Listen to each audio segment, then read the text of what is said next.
أعوذ بالله من الشيطان الرجيم. بسم الله الرحمن الرحيم. وإذ جعلنا البيت مثابة للناس وأمنا واتخذوا من مقام إبراهيم مصلى وعهدنا إلى إبراهيم وإسماعيل أن طهرا بيتي للطائفين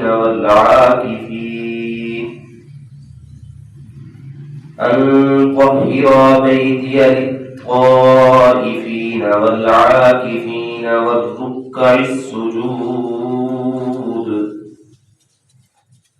صدق الله مولانا العظيم وبلغنا رسوله النبي الأمي الصادق الوعد الأمين ونحن على ذلك لمن الشاهدين والشاكرين والحمد لله رب العالمين.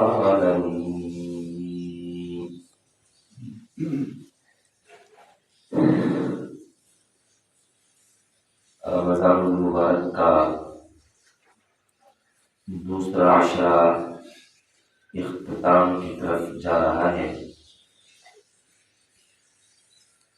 اور عشرہ اخیرہ کا آغاز ہونے والا ہے. آج کے دن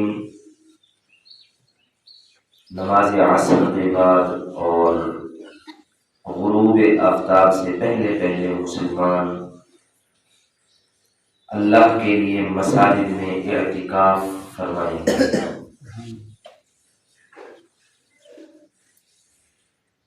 اعتکاف کوئی معمولی عبادت نہیں ہے، یہ بہت بڑی عبادت ہے. اس کا اندازہ اس بات سے لگایا جا سکتا ہے کہ ہمارے پیارے آقا صلی اللہ علیہ وآلہ وسلم نے ہجرت کے بعد سوائے ایک سال کے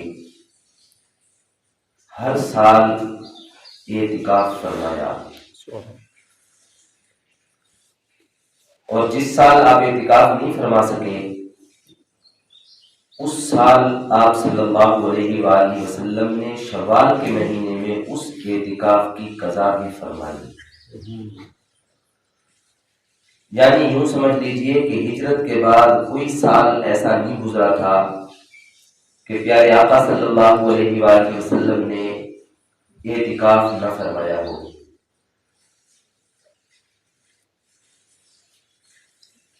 اعتکاف کی قسمیں اور اعتکاف کا مطلب اور معنی کیا ہے؟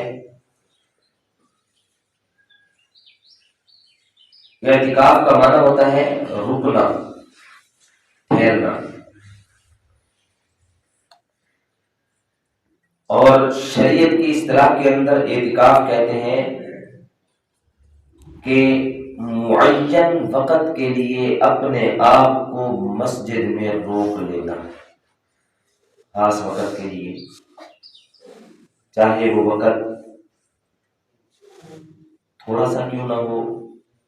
یہی وجہ ہے کہ ہمارے مشائخ فرماتے ہیں کہ جب بھی آپ مسجد میں داخل ہوں تو داخل ہوتے ہی جہاں آپ مسجد میں داخل ہونے کی دعا پڑھتے ہیں وہیں پہ اعتکاف کی نیت بھی کر لیا کریں، مفت کا ثواب نصیب ہو جائے گا. جیسے مسجد میں داخل ہوتے ہیں پڑھتے ہیں دعا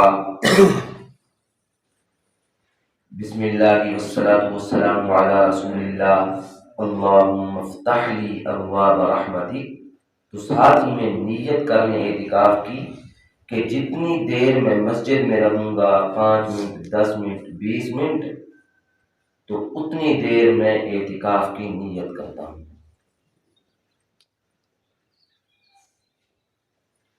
تو اپنے آپ کو ایک معین وقت کے لیے مسجد میں روکنے کا نام اعتکاف ہے.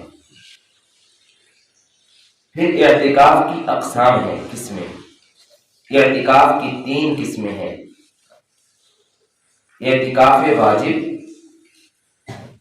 اعتکاف سنت مؤکدہ علی الکفایہ، اور نفل اعتکاف۔ اعتکاف واجب یہ ہے کہ کوئی آدمی اپنے اوپر لازم کر لے، منت مان لے، نظر مان لے۔ مثلا کوئی صاحب یہ منت مانے کہ میرا فلاں کام ہو جائے تو میں مسجد میں اتنے دنوں کا اعتکاف کروں گا۔ اب جب اس کا کام ہو جائے گا تو اس کو اعتکاف کرنا لازم اور واجب ہوگا۔ یہ اعتکاف واجب ہے۔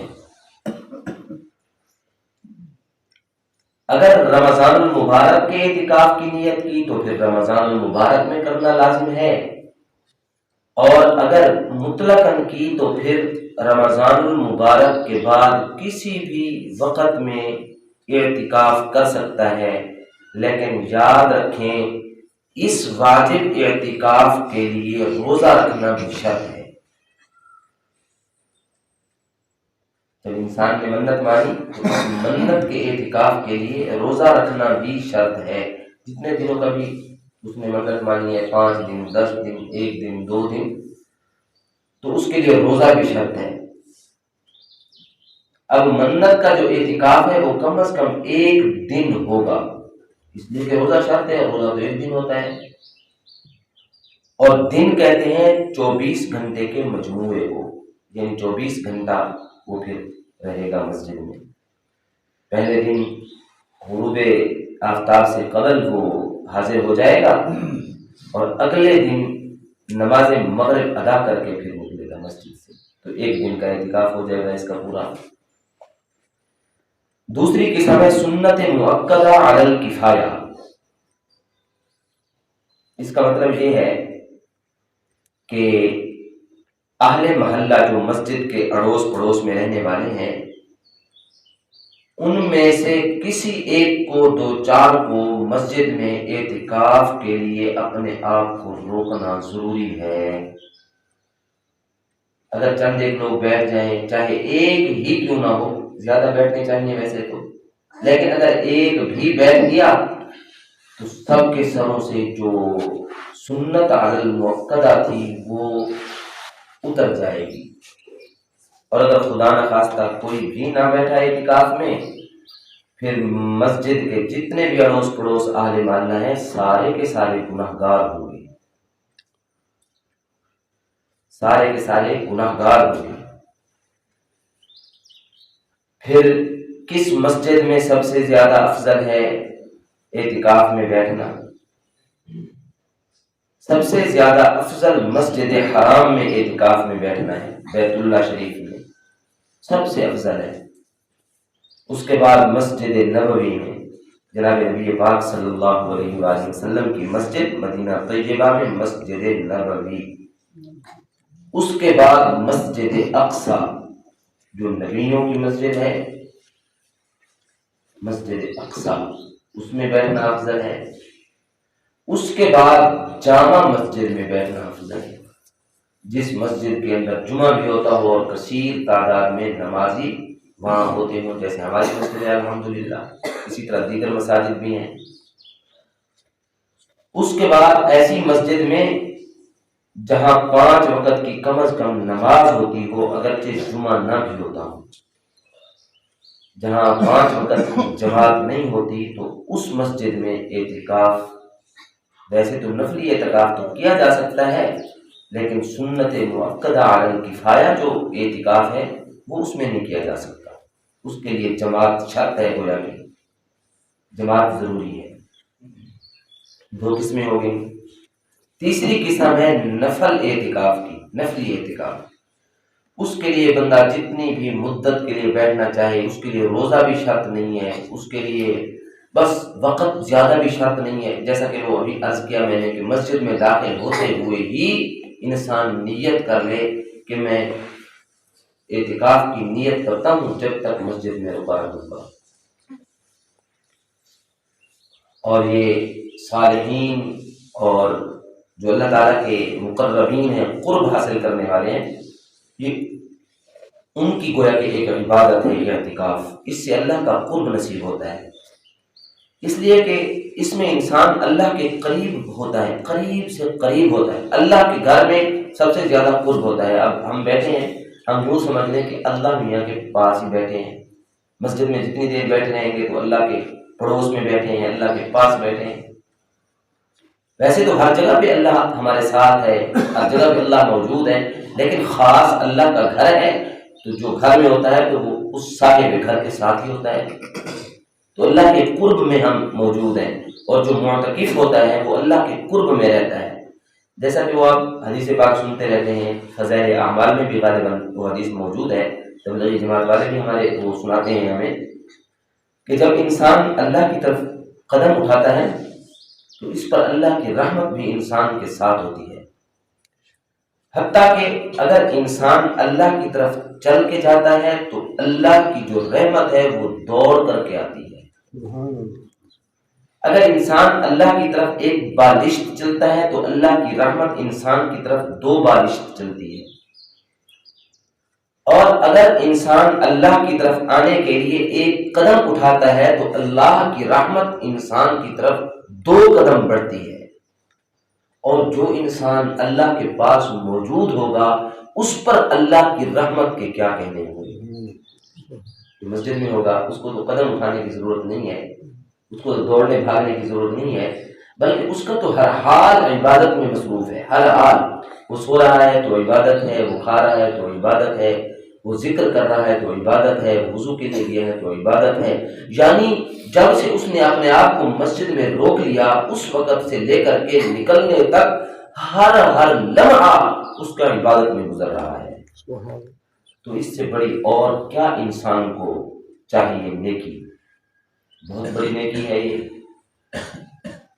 اور پھر اس پر جو اللہ نے انعام فرمایا ہے وہ بھی بہت بڑے انعامات کا وعدہ ہے۔ اعتکاف کرنے پر جب انسان اعتکاف کرتا ہے، اس کے فضائل انشاءاللہ مستقل بیان میں ہوں گے۔ بہرحال اللہ تعالیٰ جل شانہ ہم سب کو اعتکاف کرنے کی توفیق نصیب فرمائے، اور جو احباب نیت رکھتے ہیں، ارادہ رکھتے ہیں، اللہ تعالیٰ ان کے لیے آسانیاں پیدا فرمائے، اور پھر ان کے اعتکاف کو مقبول و منظور بھی فرمائے۔ دوسری بات، ایک عام گھروں میں ہماری مائیں بہنیں اعتکاف کرتی ہیں، وہ بھی مسنون ہے۔ ازواج مطہرات علی صاحبہ الصلاۃ والتسلیمات، نبی علیہ السلام کی ازواج مطہرات مومنوں کی مائیں، جب نبی علیہ السلام اعتکاف فرماتے تھے تو ازواج مطہرات بھی اپنے اپنے حجروں میں اعتکاف فرما لیا کرتی تھی۔ بالخصوص جب آپ کی رحلت ہو گئی، آپ دار فانی سے رخصت ہو جائیں اور آپ نے پردہ پوشی فرمائی، اس کے بعد ازواج مطہرات نے بغیر تعطل کے اپنے اپنے گھروں اور اپنے اپنے حجروں میں اعتکاف فرمایا جب تک وہ زندہ رہیں۔ نبی علیہ السلام کی ازواج بیویاں مومنوں کی مائیں، تو اس لیے ہماری مائیں بہنیں وہ گھر میں اعتکاف کر سکتی ہیں، بلکہ کریں۔ اگر کسی کے پاس فرصت ہو، گھر میں 2-4 خواتین ہیں تو ان میں سے ایک سال بیٹھ جائے، پھر دوسرے سال بیٹھ جائے، آپس میں کمپرومائز کر لیں، اس سال میں بیٹھتی ہوں، کام آپ کر لینا، اگلے سال آپ بیٹھ جائیں گے، کام میں کر لوں گی، اور باقی چھوٹے موٹے کام تو وہاں اعتکاف میں بیٹھ کر بھی کیا جا سکتے ہیں۔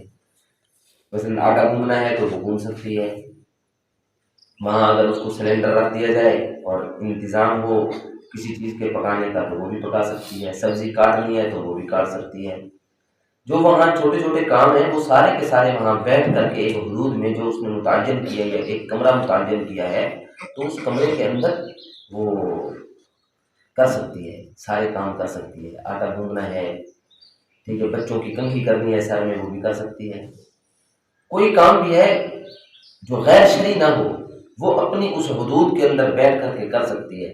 تو مائیں بہنیں اگر شوق رکھتی ہیں تو ان کو بھی اجازت دے دی جائے، وہ بھی اس خاص جو اللہ کا تحفہ ہے اس تحفے سے وہ بھی مستفید ہو سکیں۔ اللہ تعالیٰ جل شانہ ہمیں عمل کرنے کی، سمجھنے کی توفیق نصیب فرمائے۔ باقی اس کے مسائل انشاءاللہ ایک دو دن چلتے رہیں۔